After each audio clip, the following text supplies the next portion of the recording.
Stroke animation in Figma. Quick disclaimer, you need to follow this step-by-step guide carefully, because skipping a single step will affect your final result. If this guide helpful, don't forget to like and subscribe. First, don't forget to comment if you still need our help or want to ask something, and we will reach you as soon as possible. Second, open the Windows Start menu on your desktop and search for Google Chrome using the taskbar search feature. Launch the Google Chrome browser application from the search results. Once the browser is ready, enter Figma into the search bar and click the official Figma website from the results page. Make sure you're already logged into your Figma account before continuing. After signing in successfully, create a new project by clicking the plus design button. Select the rectangle tool and draw a shape on the canvas.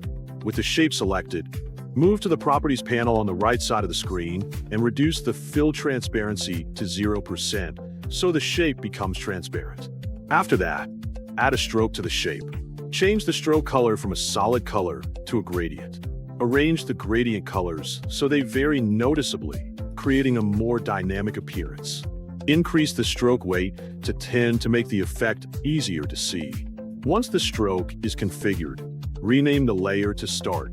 Next, duplicate the layer by copying and pasting it.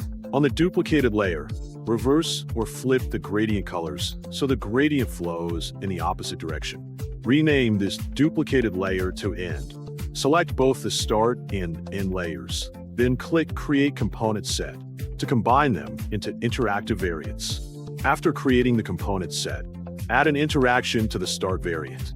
Change the trigger type to After Delay and set the delay value to 1 millisecond. For the action, choose Change to, then select End under Property 1. Enable Smart Animate to create a smooth transition between the variants. Repeat the same process for the End variant, but set the destination in Property 1 back to Start. This creates a looping animation between the two states. Next, select the Frame tool and draw a frame at your preferred size on the canvas. Copy the Start component and place it inside the frame you created. Finally, click the Preview button in the top right corner of Figma. The animated gradient stroke effect will play automatically.